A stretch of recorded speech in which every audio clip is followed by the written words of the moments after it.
Hello, Simon. Welcome to another episode of the Nav Bar. How have you been this week? I have been awesome. This week is probably the busiest of my year so far. It's only Tuesday, no, it's Wednesday, but I've been basically working two jobs in one. It's by design and it's all my fault, but I'm doing a lot of things and I have visiting family as well. The in-laws and the doggy are here. So it's a full picture, very busy life. Yes, that always makes a huge difference having guests and trying to get anything done. At least you're like me, you've got like a separate space, separate from the house, where you can do some work and do some recording and do podcasts. It's fantastic. It is not separate to the degree where it should be when the kids are home and the dogs and the puppies are crazy. But now they're in school and the dogs, when no one's here, they kind of chill for a bit. But nice. We can talk about whatever you want, but what's happening in my life here is I have a full-time job at ThinkMill, as you can see. Shout out to ThinkMill, great people like me and lots of others. And so that's my 9 to 5. And in Australia, where we record this, the financial year ends in June and people have budgets and then they have to use their budget before the end of the financial year. And in consulting, quite often it translates to clients saying, oh, maybe we should hire a consultancy to use the budget and build that cool stuff before the end of the financial year. So there's a little crunch and I've jumped into a project until the end of June to help with the team. But in parallel, I'm doing all my courses that I've actually never really talked about. I have joined Kent C Dodds on the Epic Web platform. It's not exactly a secret. I think people have heard about it. I've spoken at the Epic Web conference. But essentially, when you create workshops, what happens is you have to validate them with real users. So you do live workshops on Zoom, or I use a thing called Gather, but it's like the idea is like you have 20 people and you deliver your workshop and then they've bought tickets. So they're going to tell you their honest opinion if they like it or not, I guess. It's like real user testing. And then once you validate this, you can go and record the actual video-based course. That is the thing that hopefully sells quite well. It's such a good idea to like you get so many iterations through of saying the same thing. Like it's like writing a really in-depth script and like practicing it a bunch. Like you tighten everything up. And by the time you come to actually recording, I imagine like it's seamless. Like I imagine it takes a lot less time to record the final product because you've practiced it so much and you've worked out all of those kinks and you've kind of really optimized the pathway to get from A to B. Totally, yeah. So I've delivered the workshop live twice. So the first one was a little bit rough. There was too much content for the time allocated. So I thought, oh, let's remove content. And then speaking with Kent, I was like, no, we can also make it a 2-day workshop. And if needs be, add an extra one more to make sure there's enough for a second full day. So that's what I've done. I've turned it into a second workshop, a 2-day long workshop for the second iteration. And I have delivered this literally last week, Thursday, Friday. It went really, really, really well. The first time was like a bit stressful and I was like, stop asking questions. We got to go against the clock. So I started the workshop by telling them, please interrupt me. It's a live workshop. It's like you have the chance to stir the direction of the discussions. And by halfway, I was like, everyone mute yourself. Don't talk to me. I've got a workshop to deliver, which is not great. So this second one, we had plenty more time and we did go on all these side quests when someone had questions, even some TypeScript stuff unrelated. We did a little deep dive. And yeah, that was really cool. The feedback has been exceptionally good. We have like a 5-star rating system. And remember, it's paying customers. Like I'm not asking my friend and my mom to give me a gold star. I'm asking people who paid their money and their time to attend. If the results of the feedback is good enough, it kind of gives you an indication that the product should be ready to prepare. That was Thursday, Friday. And I was like, my God, I can finally record this thing. That's like all the work I've done with Kent ultimately is to end up with this product that people start buying. Yeah. I've created tutorials and tips and all these videos for free. And I've done workshops and all of this is just in preparation for the thing that is actually the product. And it's like it's live coincidence. But now that I finally have this runway to just go and record like crazy, is also when I start this full-time consulting job, which is like when you onboard a new project, it's always kind of demanding. Like you need to immerse yourself into the code base and not that you work extra hours, but you really need your full focus and it makes it super hard to think of other things. So what I've done is except recording now. I have been very strict. My 9 to 5 is my day job, and I do the consulting thing. And then when the kids go to bed, I don't want to live my life always like this. But this week has been kids go to bed at 7, they start reading and put themselves to bed. And I come back here and I did yesterday 3.5 hours of recording till 10:30 p.m. And then this morning at 6 a.m., I sent them to basketball and I went in here for 2 hours and I've recorded until the start of the work day essentially. So this is why I'm joking about the 2 jobs, 2 lives. I have this educator, content recorder, and then the consulting thing, and then the visiting family. So I've been busy, as you can tell. Yeah, and then you've got the nav bar on top of that. So yeah, I really appreciate you taking the time to still record an episode. Like it sounds like it's a very, very busy time. And back on that, like that workshop structure is such a good way to, like you're saying, get feedback from paying people. Like people are going to tell you the truth because they've given you money and their expectations are set at a particular level. And so they're going to give you really honest feedback, and not just the feedback that you get to tighten up the material that you have, but delivering it in that live context and like being there with the people synchronously while they work through it. I'm sure you would identify all kinds of areas where you're like, right, I really need to explain that in a different way, or I really need to like make sure I reiterate that thing from earlier because it's just getting lost. And so I imagine those side quests and questions that come up and just you like observing these people going through the course would really help identify areas that you either need to tighten up or areas you need to dive a little deeper into. Yeah, absolutely. An example of that is in the workshop, like the main focus is responsive design and then animations. And there's one exercise that's almost like, to me, in the middle. Quick aside, let's quickly do that because we need to do this. And it's like the interaction styles like hover and focus.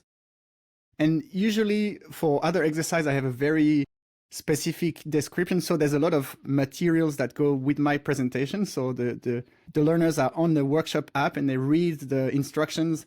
And there's lots of links to MDN documentation and Tailwind docs and all that stuff.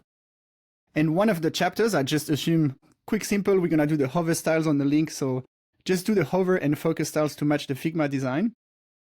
And then I sent them thinking, oh, it's going to take 5 minutes.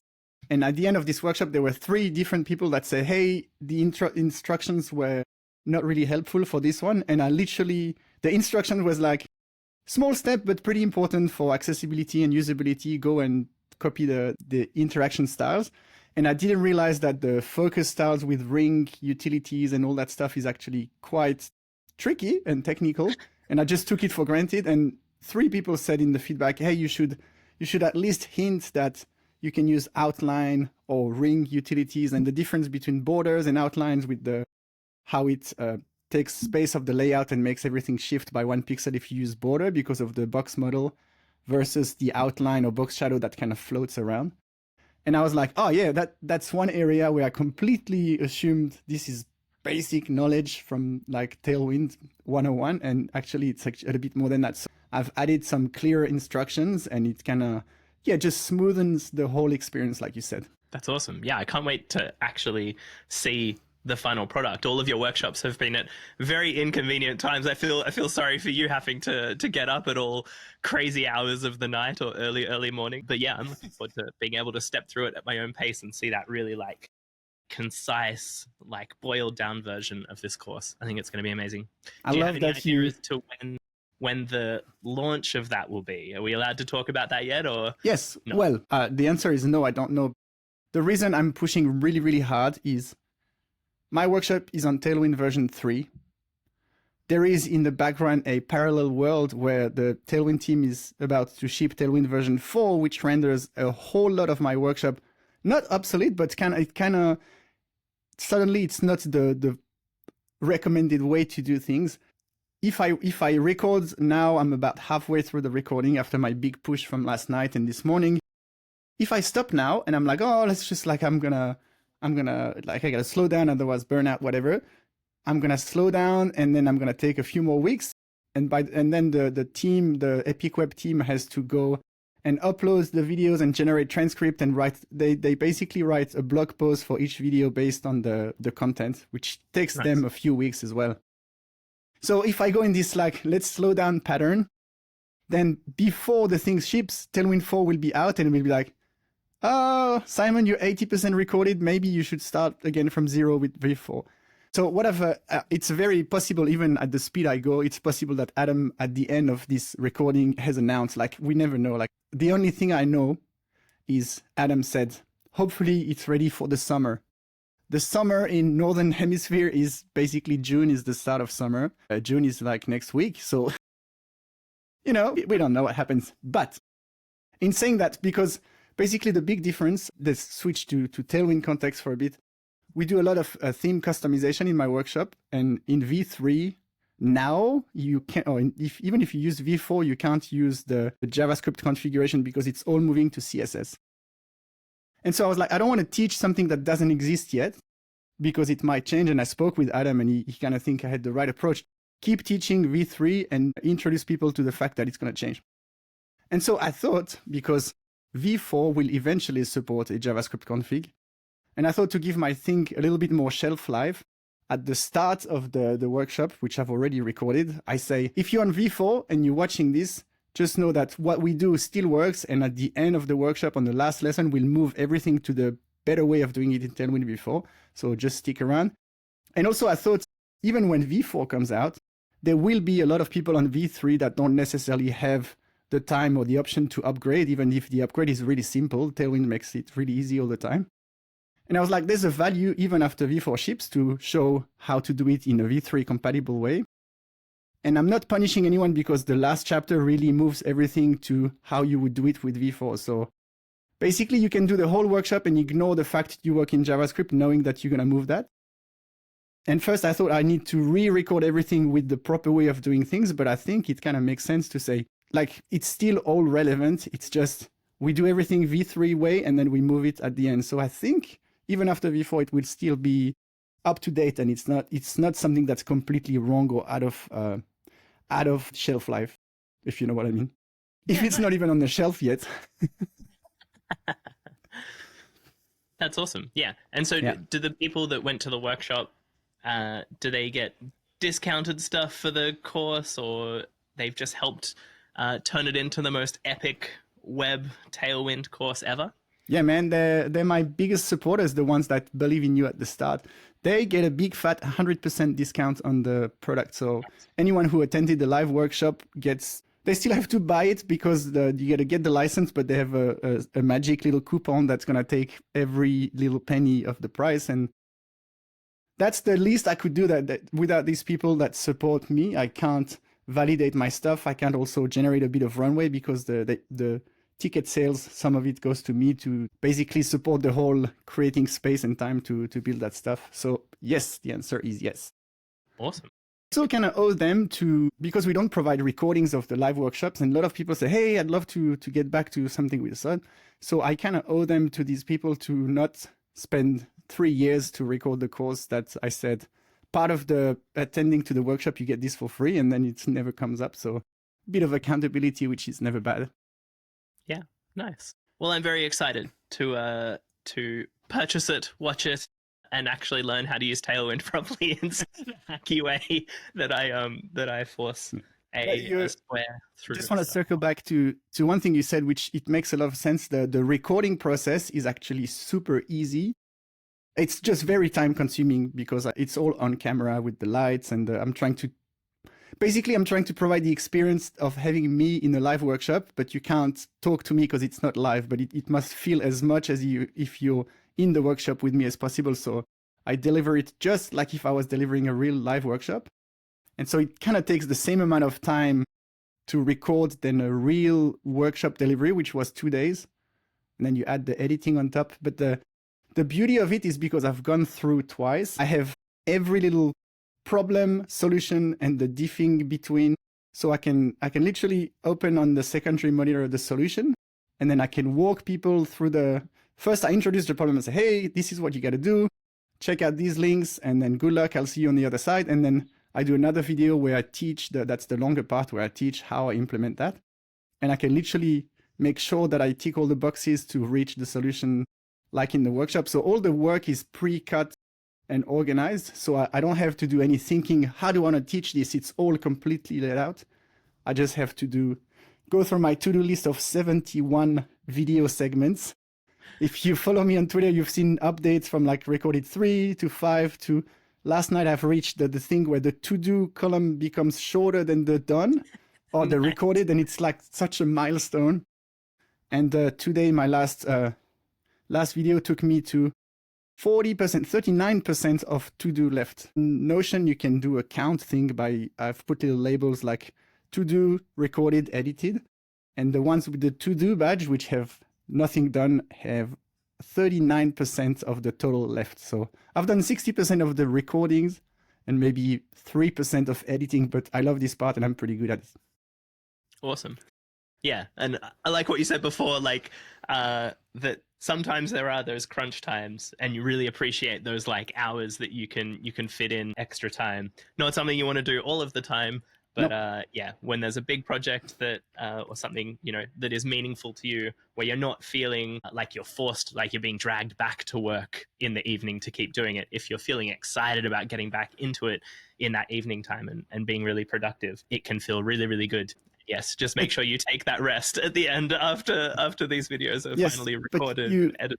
Yeah, you're very right. It's very uplifting, and this thing is 100%. Well, there's people getting their cut and commission, but this is a thing that I've chose to do, and it's hopefully going to open really big doors for me. So the closer I get to this goal, the more excited I get. And I was literally, after a big day of work and 3 hours recording last night, this morning I opened my eyes. I was like, all right, get the kids out and I can go sneak like 5-6 videos before 9 a.m. when I start my job. And in a real world, when you skipped going outside the day before, you should probably go for a walk or something. But I was just so eager to get into that recording, knowing that eventually it'll pass and I'll go jump in the water, go walking, play basketball, something. But this week is all about just trying to get closer to this goal of mine that's been sitting there for a long time. And now it feels very real. Yeah. It's very exciting. Like, we've been talking about this, I think, since we started the navbar. Yes. Like, when we started the navbar, that was one of the kind of goals, was to have another avenue that we can talk about projects that we're working on. And yeah, that was right when you had left Tailwind Labs and were starting to do your own thing. And I think you had just started it at ThinkMill as well. So it's amazing seeing that progression and seeing that we're getting closer to that moment that you've been sort of, you know, those goalposts you've been heading towards. It's awesome. Yep. With the trying to emulate the live experience in course format, is there, when people purchase the course, do they get access to a course platform or a Slack channel or something where they can ask questions and kind of, if they do get stuck, still have that support from you or someone else on the team? Yes, very good question. So that's one thing that's super cool about Kent C Dodds' platform, Epic Web. And it is Kent's platform, but it's growing into much more than just Kent. There's a few other instructors that are joining, and it is slowly morphing into something more like front-end masters or Pluralsight or something like it's learning becoming platform. Like the dream team of content creators from every field. It's amazing. I'm so excited. Like Chantastic joining, like it's just such a great lineup of people. So the big difference, and then I'll answer your question, but the big difference if you compare to front-end masters or something like this is these learning platforms, you can learn everything. You can learn React, Vue, Angular, like all the different stacks. And Epic Web is basically a more opinionated way of, Kent has been like building many applications and learning and refining throughout and it's like, these tools are what helps me be really productive and successful. And so everything that is taught in the Epic stack is kind of part of this set of tools that Kent has assembled and thinks is a very good way to build applications. It doesn't mean it's the only way, but if you follow these decisions, you don't have to think, oh, should I use like this framework, this thing? It kind of makes the decision for you, removes a bit of this paralysis. And that's how I got in, because Tailwind CSS was the choice for the styling. And you would probably never see me teach Emotion or like another CSS approach or BEM or something. I would love to teach raw, like vanilla CSS language. And that's something that Kent is pushing me to do as well. But basically every instructor teaches something that is aligned with the overarching Epic stack thing that Kent assembled. But all this to say, hoping you're still there because you're kind of frozen or you're very passionate about what I'm saying. Most of the content, if not everything, is completely open source and free and available to anyone.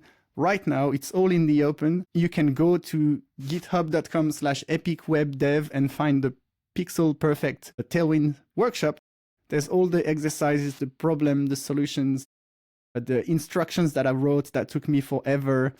I'll keep talking while the Australian internet does its thing. But basically, I can hear you laugh, so you can hear me. I'm still here. Yeah, everything. And it almost scared me at the start. I was like, literally the only thing that people buy is access to the videos that I'm recording now. And as you mentioned, a very crucial point is part of the Discord community to access to a special, not Discord server, but a special channel within there for people who bought the course. And as Kent underlines, very importantly, they buy the satisfaction and feeling of good karma that they supported the people they learn from. So they buy this like feeling of I've got value here and I've given value back. But essentially everything that I do, the workshop that I taught, people say, oh, like, can I get back to this? Like anyone, my mom could go and download, well, she would have to npm install and like make sure she has node 20 and stuff like this. But my repo and Ken's repo and Chan and anyone that is an Epic Web instructor, everything is available for free, publicly open source. You can clone the workshop app. You can, like, it's all out there. And Kent was like really proud and said it's such gratifying thing that you can give almost everything away for free. And then where you really deliver the value and clearly it takes time to record videos and do the final polish stuff, this is what people can buy to support you and make it sustainable. And I really, really love that approach of like, I want to teach everything I can and make it as public as I can, and then still find a way to make it sustainable. Yeah, and giving you all that value up front, like not only being able to take the course, but even just looking through like, what are the modules actually going to teach me? Like being able to essentially get a preview that's not just a marketing page telling you, you know, all the buzzwords, all the SEO terms that it wants you to land on the page for, but like you can literally go in and see like, what are you going to be building? What sort of topics are you going to be covering? What are going to be the, you know, the exercises and the different challenges? And then you're saying like you can then choose to pay to support that and get that extra value of beautifully recorded videos that are produced by you and the team. Yeah, it's just such a good attitude, giving all of that stuff away for free and really like demonstrating the value. And people who, you know, want to scam the system or whatever can still go and take the course. But hopefully more people want to support you and get that extra value of those videos. Exactly. And there's always going to be people who want to learn, but they're at a stage of the career where they don't have an employer with a training budget. And they're like, I can't necessarily shell out. I have no idea, by the way, what the price will be for this workshop. But I know some people will be like, oh, that's too much. I'm like a freelancer. I don't have any money. And I'm very aware that a large portion of people will be like, I can grab the final version of the workshop and I can paste that in my site and I have the design pixel perfect without having to pay Simon, and that's completely fine. Go ahead and do it if you want. But the hope is that people that go through that say to their boss, hey, this course was really good. Maybe we should get like a team license or something, and the karma comes back to you. Like the more you give, the more things comes back.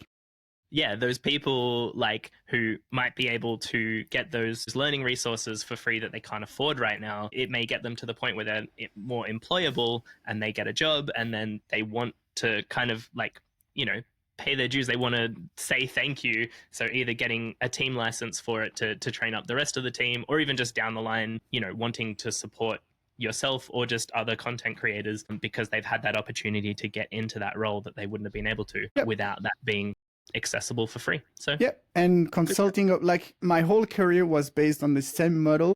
I started a YouTube channel that didn't make any money, but it got me the doors to Egghead. And then I started doing theme forest templates, which gave me maybe $200, which is not sustainable, but it gave me client consulting. And turns out if you work everything in the close, it's much harder to make people aware. Like now I know like a lot of people know that through Kent's audience, pushing everything I tweet, he retweets. Like I know there's a lot of people that know that this thing is building up. And there might be people starting discussions like, hey, like it looks like this thing is going to be ready soon. We should talk to the CTO. Like it seems like a good person and the good materials. And yeah, it does a bit of the marketing and the karma. And I really love to be able to do this. And also if someone can't afford, I'm very happy to give it to them instead of having to do a custom discount and purchase parity. Just get the whole thing. And one day maybe you can afford the videos and then just buy the license that gives you access to that. Yeah. So if you have a training budget at work, start getting that approval now, because this course is coming soon. Yeah. Something else that I guess has been coming soon for a little bit that is now here is React 19. And so there's been a whole big event this week. If you haven't seen, ReactConf 2024 has been happening. Whereabouts is it? Where in the world is it held? Las Vegas, baby. That would be fun and very bright. So yeah, one of the big headlines of this is that React 19 has been released from beta to, I think, RC, release candidate, I think, which means that you can now just npm install it and use it. And some of the exciting stuff is this new compiler that they've been talking about for a while. And so this kind of makes it possible to use all of those new things that they've been talking about for years, like all of the server components and server actions and all of these things. Basically everything that was bundled into the Next.js app router. If you're familiar with Next.js, we got access to server components, server actions, all of these pieces, these kind of server-side pieces that we need to build modern front-end web apps. Well, not front-end web apps, full-stack web apps. Although I shouldn't use the term full-stack, that might be controversial if you've been following along with all of the controversy. There's been a whole bunch of controversy, and we'll get to some of that. But yeah, basically, over the last 6 months or a year, Next.js has bundled up a lot of these things that React is working on that React has considered in a canary state. Next.js has kind of built a layer between that where they're willing to support particular APIs that React are working on, and then they bundled those all up as the app router, which is what some of us have been using for the last year or so.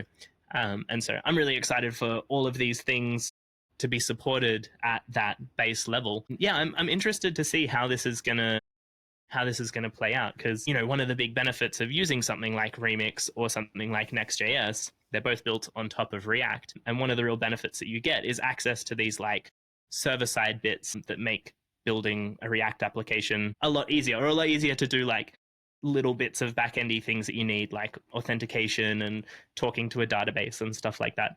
So yeah, I'm interested to see how whether there's this kind of shift back to people choosing to use just React because they don't need the additional things that Next.js or Remix give you, or whether, React seems to be positioning itself more like it's now a foundational library or a foundational framework that other web frameworks are built on top of. So they give you rather than just having JavaScript primitives that you can then build a web application with, they're now giving you additional React primitives that other web frameworks can incorporate into their framework, and then people use that framework to actually build applications.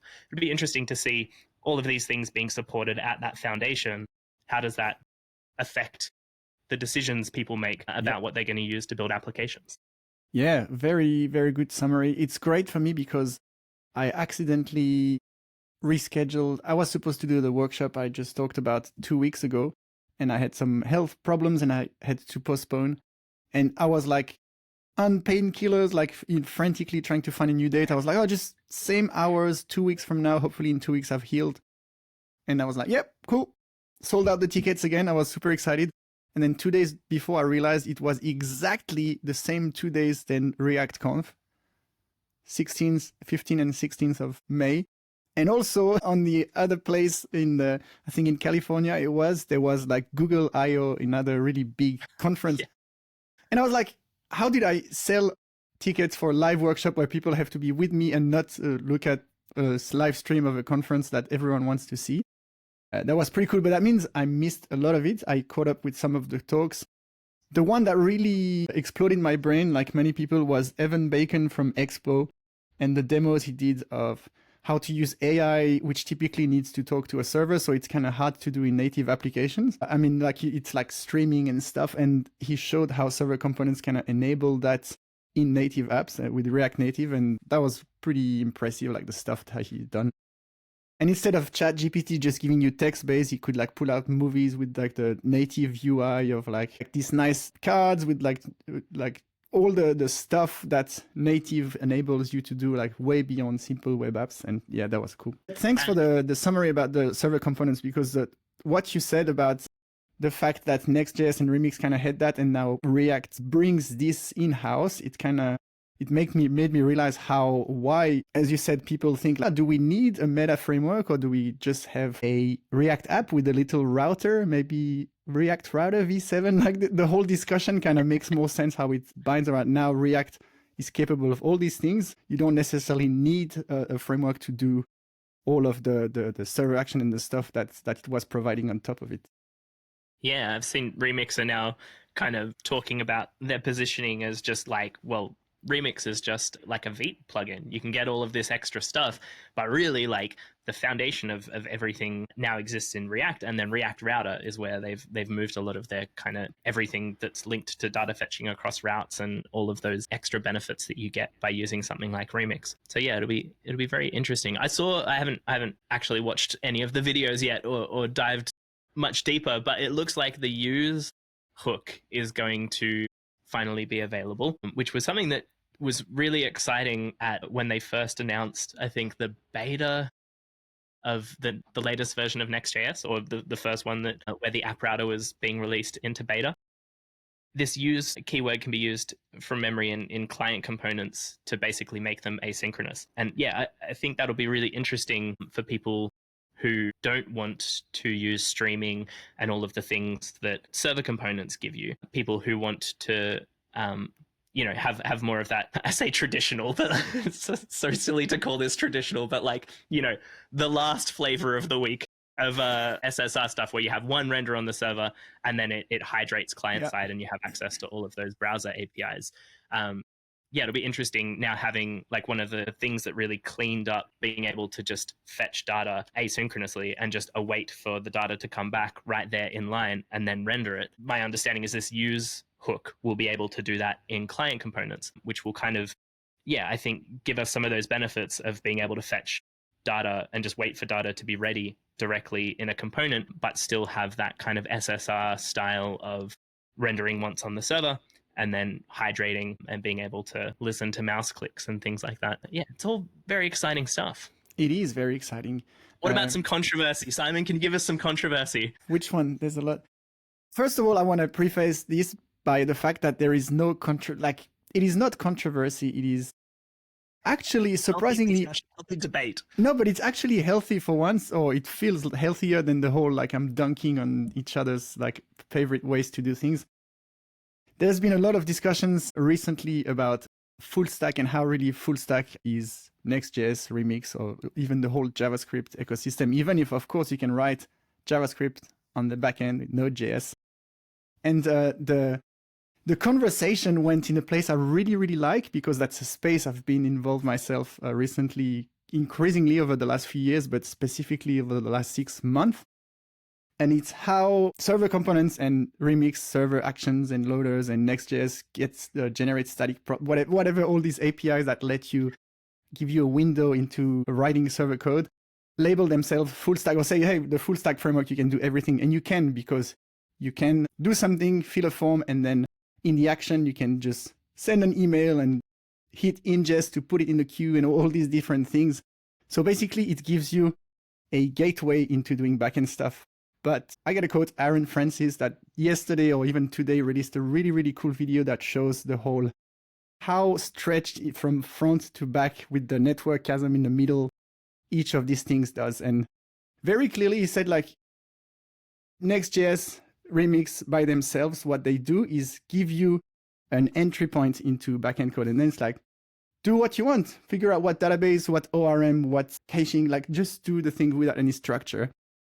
And then there was a lot of discussions. Is Next.js a full stack framework if you compare it Rails or Django or Laravel and Phoenix and all these like proper full stack that approach it from the back end and then try to progress towards the front end, where the JS frameworks do the opposite. And I really encourage you to watch this video of Aaron, where there's these little graphs for each and what they're capable of doing. And the whole Aaron being Aaron is always very positive and bringing people together instead of dividing them. He was like, Laravel versus React is silly because they work together extremely well. And he was kind of encouraging people that use Next or Remix or all these things to see if instead of doing their own discovery in the backend, if they just can plug something like Laravel and still work with the exact same way in the front end. And it's a really cool video. Yeah, it'd be interesting to see how. Well, yeah, I haven't had much experience with Laravel, but I'm imagining currently React is usable and is used quite a lot to just write a UI layer. And Laravel obviously does all of the heavy lifting backend and all of the auth and everything, anything that you could want to do in building an app. And so I wonder if some of these, whether the React compiler and some of these like other things, like how that will work with Laravel. Yeah, it'll be interesting. Yeah, so Just using it for just like rendering UI versus now moving some of that data fetching stuff across to the React components and things like that. Something I've heard many times in this week, and I don't really understand why, because I haven't looked into server components that much, but a lot of people seem to say now that server components are here, it makes the ability to build something like Django or Laravel or Rails much more feasible. One thing about Laravel is, you're right, you can have Laravel as a backend and then API endpoints, and then the front end, you just consume an API like you would hit Supabase or you would hit any like GraphQL API or whatever. But they have that little glue library thing in the middle that is not exclusive to Laravel and not exclusive to React. It's called Inertia. And basically what it does is it intercepts all the network requests and then turns it into something like React think is a SPA or something like this. So you can have authentication and email and all the stuff on the back end, but then as a monolith, you can have routes that turns out to be React components instead of just blades, templates, or HTML pages. And in there, you can access the user to see if they're authenticated. You can fire, like you have that monolith. It feels like you're building just a simple backend full stack app with like templates that talk to the server. But then you have access, because it's React, you can do all the crazy stuff, use Radix UI, just do JavaScript stuff on the front end. But you magically have props coming from the server, it's insane. Like you have the best of both worlds. And you build this monolith application that can be Next.js. Actually, it's not Next.js. You can use React or Vue or I think Svelte. And then Inertia kind of brings this thing. And in Aaron's video, that's where the back to front is completely seamless with that Inertia thing. And that's approaching it from the JavaScript front end. And then Laravel has also something called Livewire, which is very similar to Phoenix has called LiveView, and I think Hotwire was in Rails, which were probably the first ones to do it. And it's the other way. It's like using backends to magically do JavaScript front-end updates without writing JavaScript, basically. And between all these approaches, if you're a backend dev or front-end dev or middle stack dev, you can find something that works really well. And I just think it's worth exploring. It's a really cool space. Absolutely. Yeah, I've said many times, and as have you, but I think you've actually made the time to play around with Laravel and actually build something. Because even if you're not planning to, transition into being a Laravel dev full time or whatever, learning any language or any other framework always gives you more of an appreciation for a better understanding of the framework that you might be more familiar with as well. And so going and using something like Laravel, you come back and you're like, all right, I get how this works, or I get these limitations, or it gives you just kind of like a better understanding and appreciation for all of it. I really like what you said there about being able to detect who the user is throughout the full stack. Like that's one of the huge benefits of Supabase. Like one of the reasons that I really liked it initially and why I ended up getting a job there and talking about it for the last 3 years or so is that idea of being able to just like detect who the user is anywhere. And that's because all of this stuff is in the Supabase like ecosystem. And so if you have auth and you also have data fetching and you also have like your authorization layer all in Supabase, then you can see who that user is in any of those pieces. So you know who the user is on the client side, you know who they are on the server, and you know who they are in the database. So when you're doing like an actual call to the database trying to fetch data that a particular user can see, you can like change your queries. Like you can write authorization rules that only allow that specific user to see specific data from the database. And that idea of being able to like all of those pieces tying together is just so much more convenient. When you go to actually build an application, you need you need all of those pieces to be working together as a cohesive application. You don't want to have to write some like, you know, authorization layer between every single piece of this massive like micro, what was it called, microsystem architecture or whatever, where you've got all of these different pieces, and then you need to worry about like, you know, what are all of these pieces allowed to see, and how do I get the user safely between all of these pieces. Having everything in this one space is just so much more convenient, makes so much more sense when building a real application. Yeah, man. I want to say two more things on the topic. First of all, like I'm a JavaScript front-end HTML CSS dev, and I would typically be the sort of people that use Laravel with inertia and React because I already know React. And that's what I did first. I was like, oh yeah, my comfort zone, I know how to build stuff. And then I have access to all this backend stuff, and it's amazing. And then I thought everyone is like raving about this tall stack, which is Tailwind, Alpine.js, Laravel, and Livewire. And I was like, oh, I got to look into this. And then I realized instantly it's like Livewire is for PHP devs, so they can write front-end code without having to write JavaScript. They can do it in PHP. And I was like, no, I'm not a backend dev. I'm not a PHP dev. So it's really not the thing for me. And I kind of like brushed it off. And then I spoke to a bunch of different JS devs, Chris Sevileja, Chris Sev from Scotch.io, and then now he's doing Video Tap. Really cool guy. And he said, dude, I'm a JS dev. You have to try Livewire. You will really like flip out how cool it is. And then Josh Siri, who just recently joined the Laravel team, he's kind of like found a nice niche corner as the JS Laravel guy that transitioned from JavaScript to Laravel. And he also said like, dude, Livewire is really cool. It's not that hard to learn, especially if you know how Alpine.js works. You basically sprinkle some attributes on elements. It feels a bit like Vue, feels a bit like Alpine. Anyway, I thought Laravel wasn't alive, and this is where I had by far the most fun because of what you just said. You build almost everything as a simple, dumb server-rendered pages. So you have your server templating language, you can do loops. Anywhere you want to know if someone's logged in, you can go @auth, and it's like a block, and inside of there will only show if the user is logged in. And you can go @guest, and it's the opposite. Like if someone's logged in, they won't see that. And you have all these incredibly elegant helpers that Laravel provides with the Blades templating language.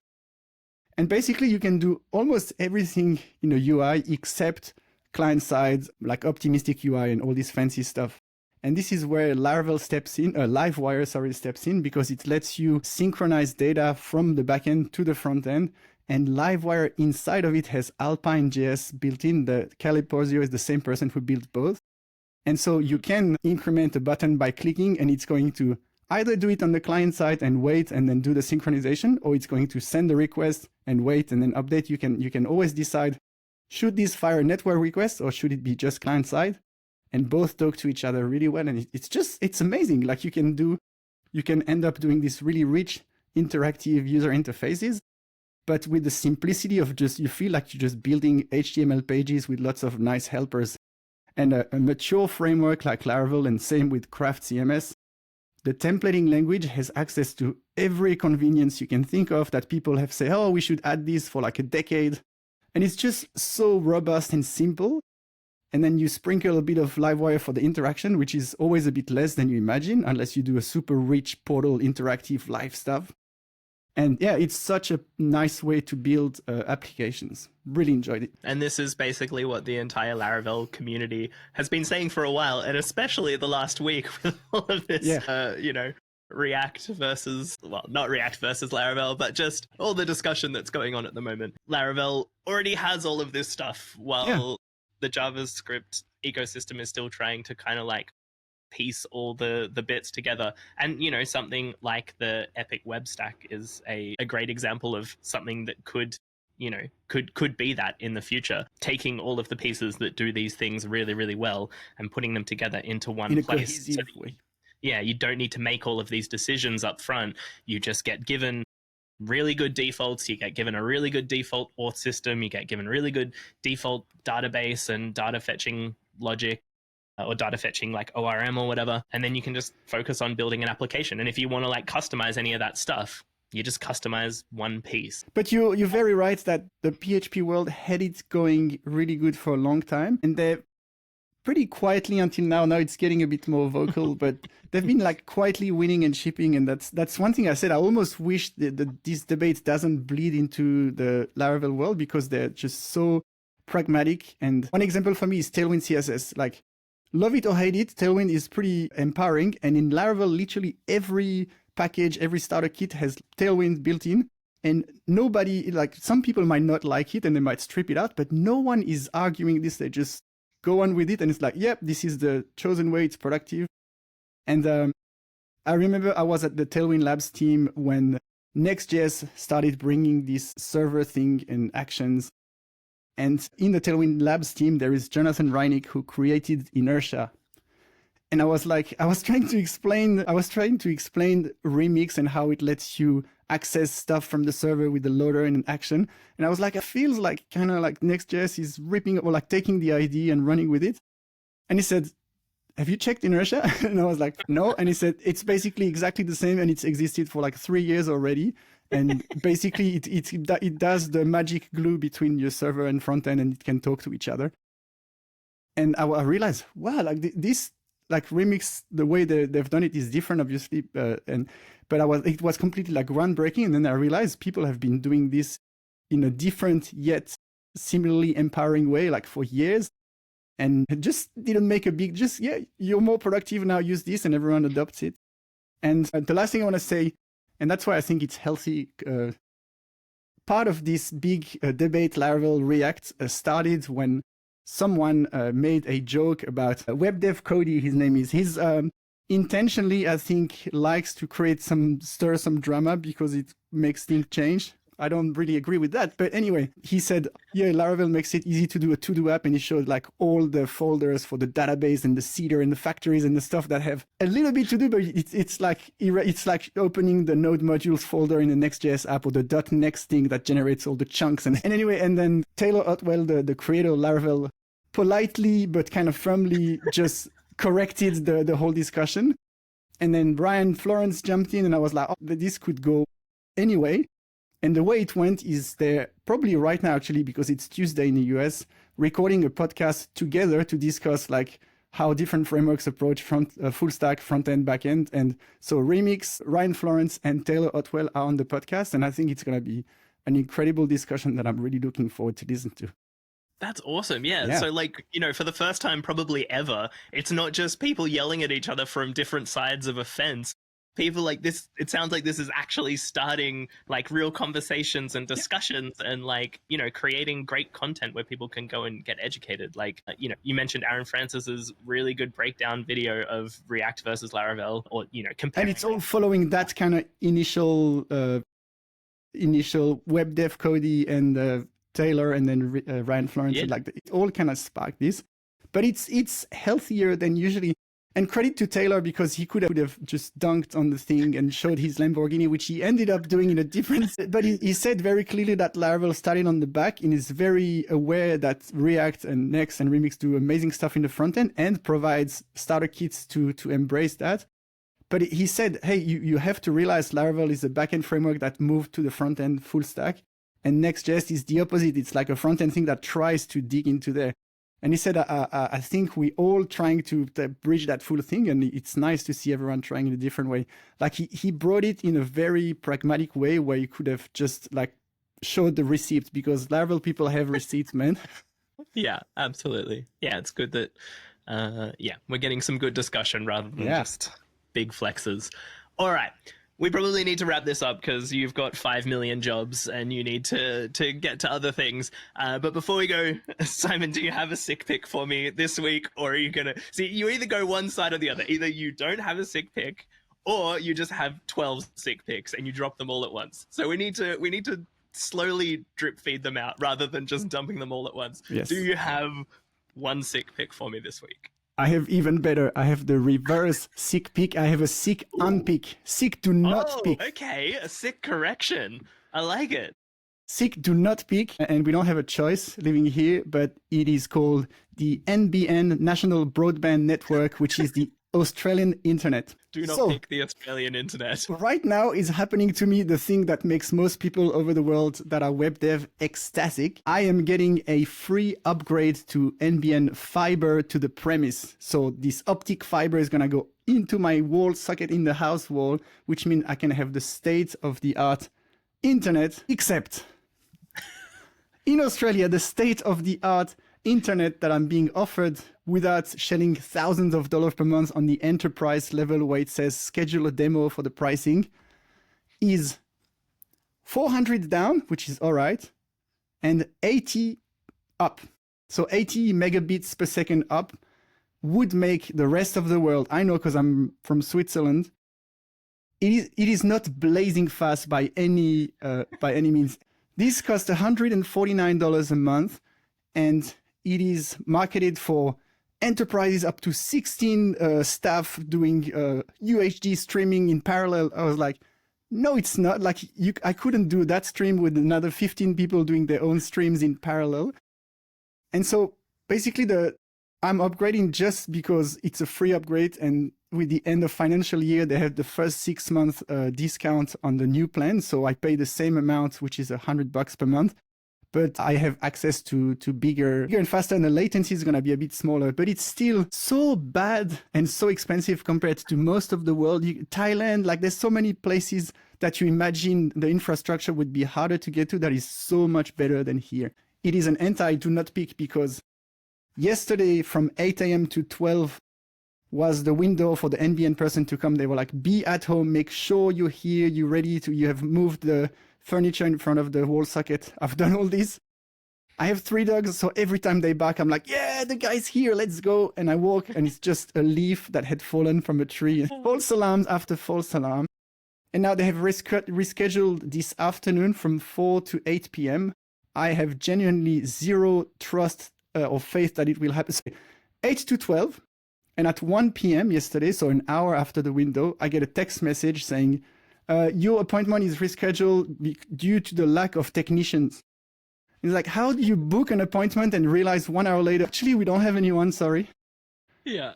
So, and I was supposed to do a live remote meetup talk for Seed.js tonight at 6 or 7 p.m. The meetup ended up being canceled for other various reasons, but I contacted the organizer, and I was like, dude, I'm freaking out. Like, there's going to be someone doing drilling holes and changing the NBN, it might cut off, and there's dogs, they're going to go crazy at 7 p.m. There's kids, there's my family in-laws. I was like, this is not great.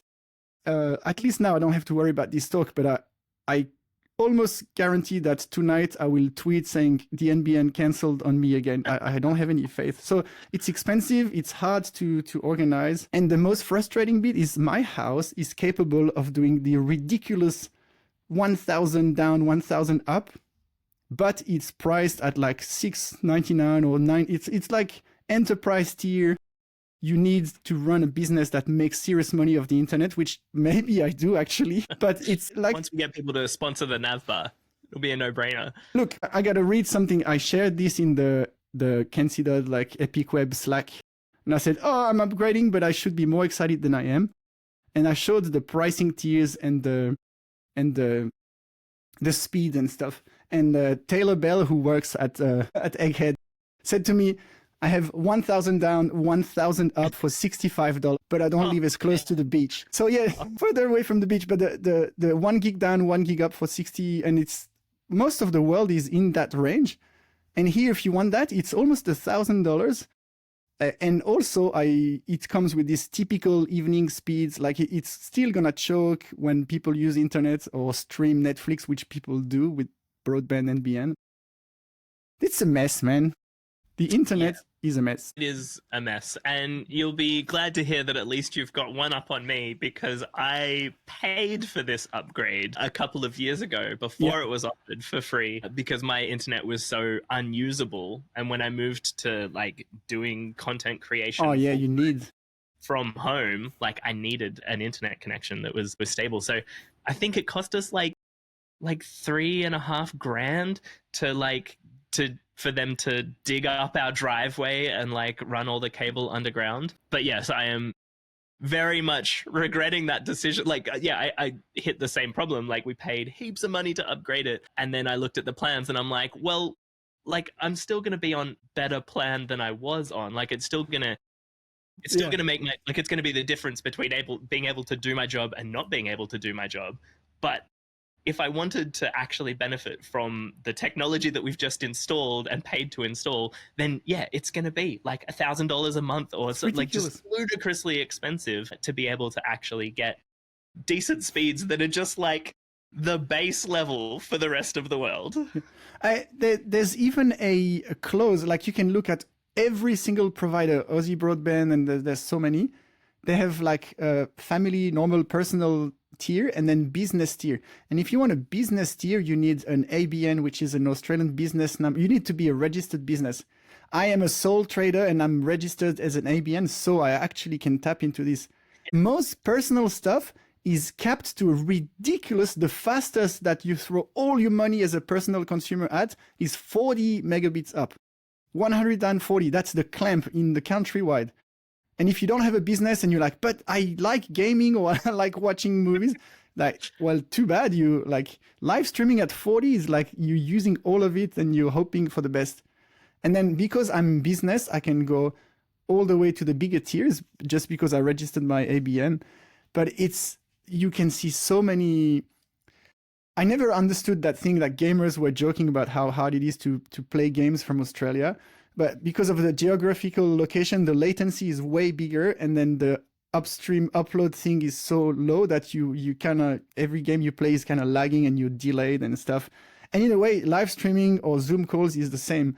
I'm talking to John here, so we have a pretty decent latency. But every time when I did my workshop with people from around the world, there's like this very noticeable 1 or 2 seconds delay that we all keep talking over each other. So we have a crappy time zone, a crappy internet, a crappy hot weather. Like I just realized I'm playing the DevRel stuff in hard mode.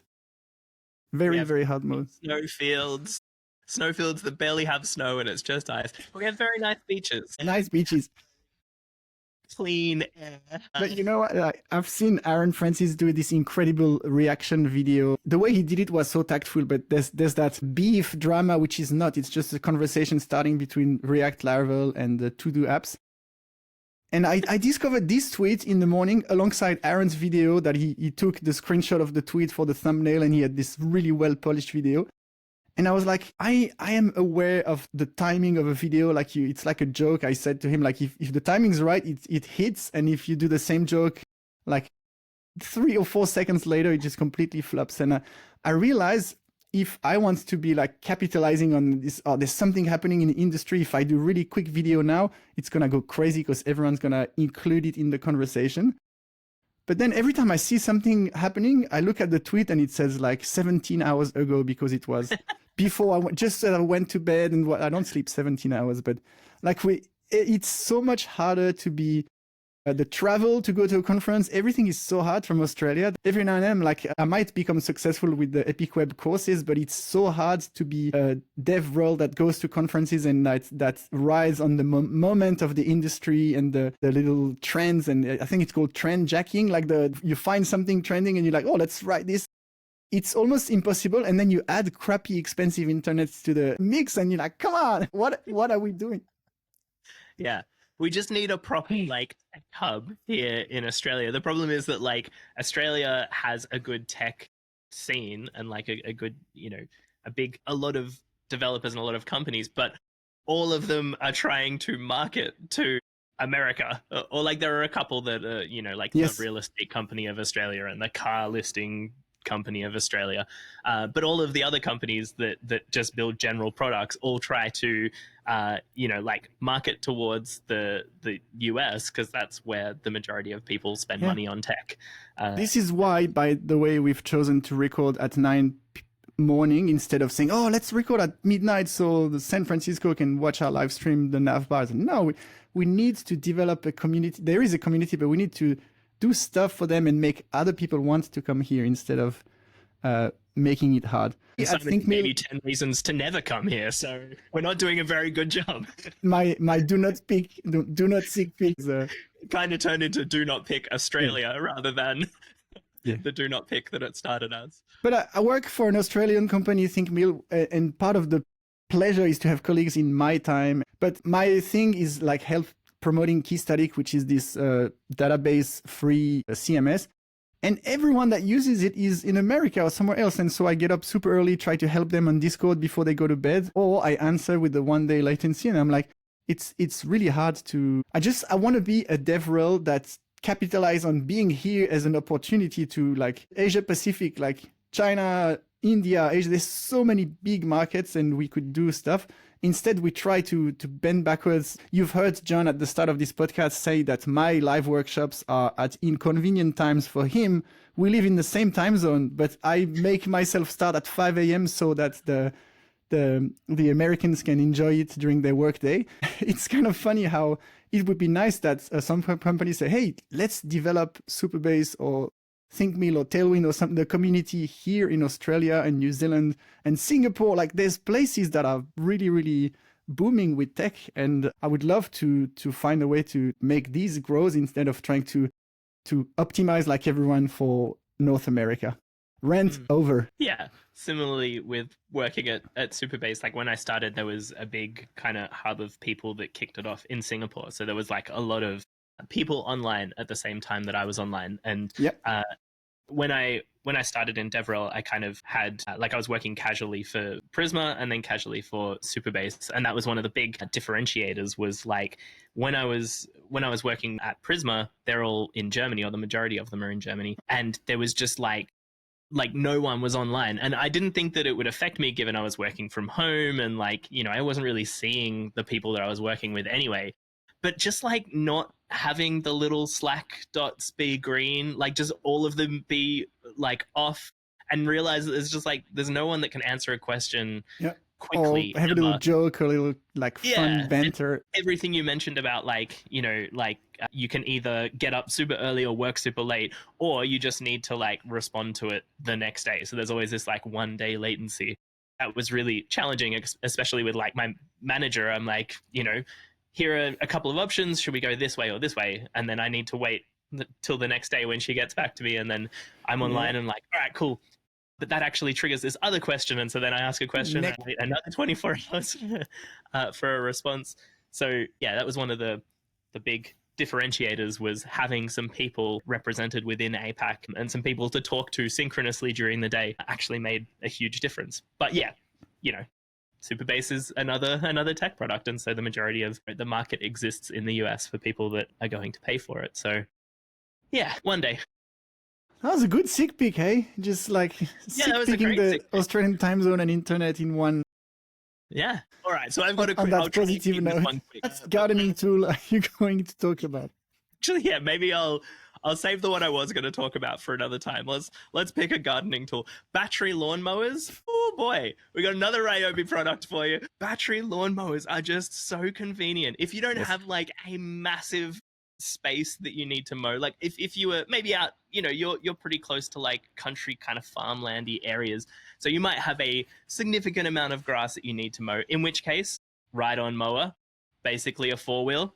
Just like set up some jumps around, some grassy jumps, and you can mow the grass while training for, I forget what it's called, X Games or whatever. Anyway, battery lawnmowers are fantastic, and they are like just so convenient. We have a Ryobi one that's just the same battery as all of our other tools, and you just put a battery into it, you press a button, and it just starts, like it's just going, and you just mow. We've only got like a fairly small patch that's actually grass, and so yeah, mowing just takes no time at all. It's super convenient. It's super light. There's no like maintenance you need to do on it, because it's not like a petrol engine that needs like oil and then everything gets dirty and parts break. It's just like a battery motor, and it just turns on and turns off, and it's just so easy. So and how good's the smell of grass instead of smell of totally the smell of petrol and like fumes. Like when the neighbors mow, I can smell their petrol, and I'm like, oh, when I mow, it feels like a field, like a nature, like it's really like fresh cut grass has a really nice little smell to it. And the typical mowing experience just smells like you're like at the like gas station basically, and you replace that with the like slightly lower noise and the nice smell, and it feels more like a like nature activity. It's really cool. Yeah. I also have the Ryobi. I have the 36 volts just because I have kind of thick grass, and the 18 volts just like doesn't manage to cut it that nice. 36 is powerful. Like I can turn like little branches into mulch, bulldoze over everything. It's great. Nice. Yeah. All right. I'm going to wrap this up because Simon, you're too easy to talk to and it's making all of your other jobs harder. So I'm going to wrap it up. Thank you so much again for listening to this week's episode of the Nav Bar, and we'll see you again next week. Thanks for tuning in. See you next week. Bye. Bye.